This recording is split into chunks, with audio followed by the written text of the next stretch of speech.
ये बड़ी खबर आपको बताऊं, इजराइल को IRGC ने बड़ी धमकी दी है। हमारी 1000 मिसाइलें हमले के लिए तैयार है। हमला हुआ तो युद्ध का नया चरण शुरू होगा। ईरान पहले से ज्यादा बड़े हमले करेगा, ये कहा IRGC ने। IRGC के मेजर जनरल याह्या रहीम सफावी का बयान।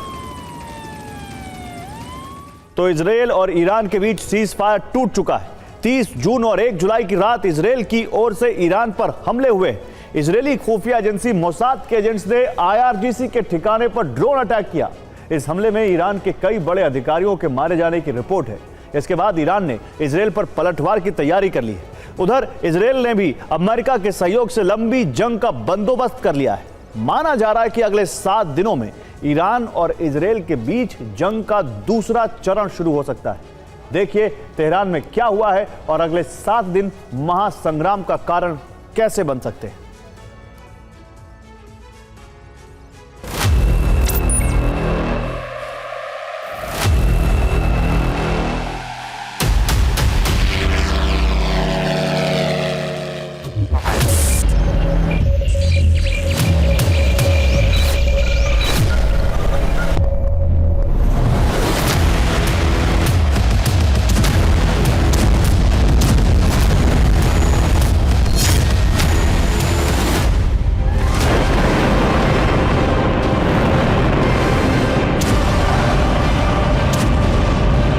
24 जून को ईरान और इजराइल में बारूद बरसना बंद हुआ।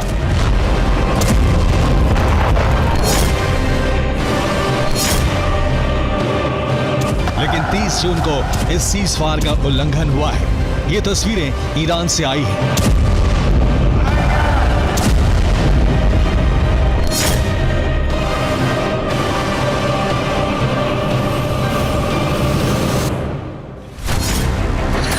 बीती रात इजरायली खुफिया एजेंसी मोसाद ने तेहरान पर हमले किए हैं। दक्षिणी तेहरान में कई धमाके सुने गए हैं। लोरेस्तान में इजरायली ड्रोन का मलबा मिला है।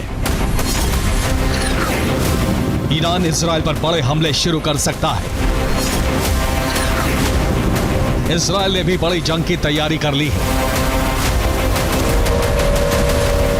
बीती रात तेहरान में कई धमाके सुने गए। ईरान को अपने एयर डिफेंस सिस्टम एक्टिवेट करने पड़े।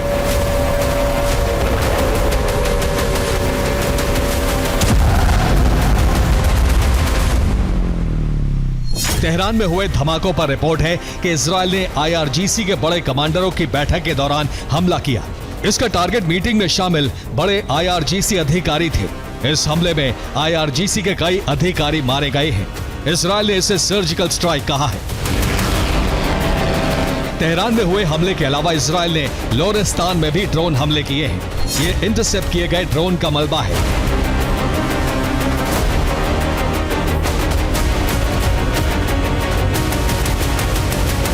रिपोर्ट है कि हमले इजरायली जमीन से नहीं बल्कि ईरान के अंदर से ही किए गए हैं। तेहरान और लोरेस्तान में किए गए हमले मोसाद एजेंट्स का ऑपरेशन है। मोसाद के एजेंट ईरान के अंदर से ही ड्रोन हमले कर रहे हैं। ईरान की रिपोर्ट है कि इन हमलों में इलॉन मस्क की सैटेलाइट इंटरनेट सर्विस देने वाली कंपनी स्टारलिंक भी शामिल है। ईरान में स्टारलिंक पर प्रतिबंध है। ईरान ने कहा है कि मोसाद को स्टारलिंक सैटेलाइट से इंटरनेट की सर्विस दी जा रही है। स्टारलिंक का इस्तेमाल करके मोसाद ईरान के अंदर सर्जिकल ऑपरेशन चला रहा है। और ईरान ने कहा कि IRGC ने 8 स्टारलिंक टर्मिनल जब्त किए। ये टर्मिनल हॉर्मुजगान के मोसाद ठिकाने से जब्त हुए। अनुमान है कि ईरान में 20,000 स्टारलिंक कोवर्ट टर्मिनल इस वक्त काम कर रहे हैं। ईरानी रिपोर्ट के मुताबिक इजरायली हमले से कई महीने पहले ये एक्टिवेट हो चुके थे। इन टर्मिनल के जरिए इजरायल को ईरान की अहम जानकारियां भेजी गई। ईरान ने कहा है कि एलॉन मस्क ने स्टारलिंक की अवैध सेवा इजरायली सेना और मोसाद को दी है।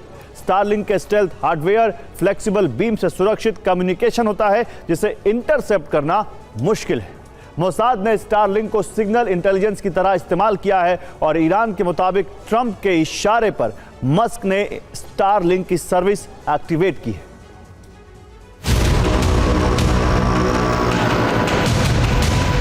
इस ऑपरेशन के बाद माना जा रहा है कि ईरान इजराइल पर बड़े हमले शुरू कर सकता है। ईरान के सुप्रीम लीडर खामनेई ने कहा है कि ईरान सरेंडर नहीं करेगा।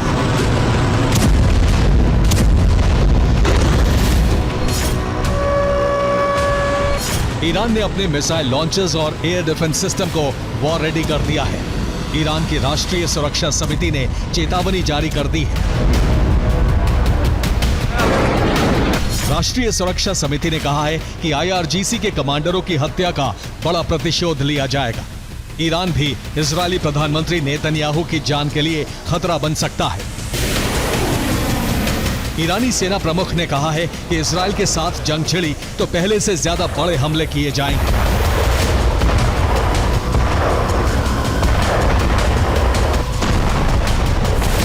ईरान का जवाब विनाशकारी होगा।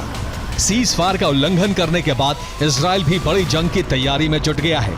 इजरायल के प्रधानमंत्री बेंजामिन नेतन्याहू 7 जुलाई को अमेरिका दौरे पर जाने वाले हैं।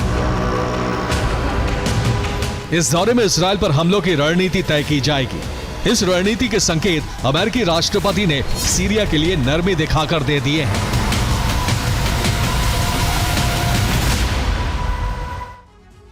तो इजरायल सीरियाई एयर स्पेस का रणनीतिक इस्तेमाल करके ईरान पर हमले कर सकता है, क्योंकि 30 जून को ही सीरिया की अल शारा सरकार ने इजरायल से शांति समझौते की बात कही है। इस समझौते के मुताबिक दिसंबर तक इजरायली सेना सीरिया से हट जाएगी। अल शारा सरकार गोलन हाइट्स पर भी सीरिया का दावा छोड़ने के लिए तैयार है। इस शांति समझौते से पहले ही अमेरिका ने सीरिया पर लगे प्रतिबंध हटा दिए, हटाए नहीं है, घटाए। 7 जुलाई नेतन्याहू की अमेरिका यात्रा के दौरान भी सीरिया से कई प्रतिबंध हटेंगे। इस नरमी के बदले सीरिया इजरायल को अपना एयर स्पेस देगा, जहां हमलों के दौरान मिड एयर रिफ्यूलिंग की जाएगी। इस तरह सीरिया ईरान पर हमले करने में इजरायल का सहयोगी बनेगा।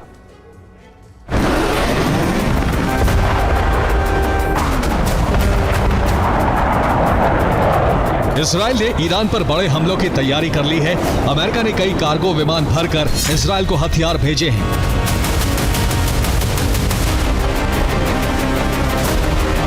इसके साथ ही इजरायल अमेरिका के बीच हथियारों की बड़ी डील हुई है। अमेरिका ने इजरायल के लिए 4,360 करोड़ रुपए के हथियार सौदे को मंजूरी दे दी है। इस सौदे में जडैम बमों के लिए 3,845 बंकर बस्टर किट दी जाएंगी। इसके अलावा MK-82 बम के लिए 3,280 जडैम किट दी जाएंगी। साधारण बम को गाइडेड बम बनाने के लिए 7,000 गाइडेंस किट मिलेंगी। 2,000 किलो और 500 किलो के बम गाइडेड बनाए जाएंगे। यानी इजरायल गाइडेड बम और बंकर बस्टर बमों की बड़ी खेप तैयार कर रहा है।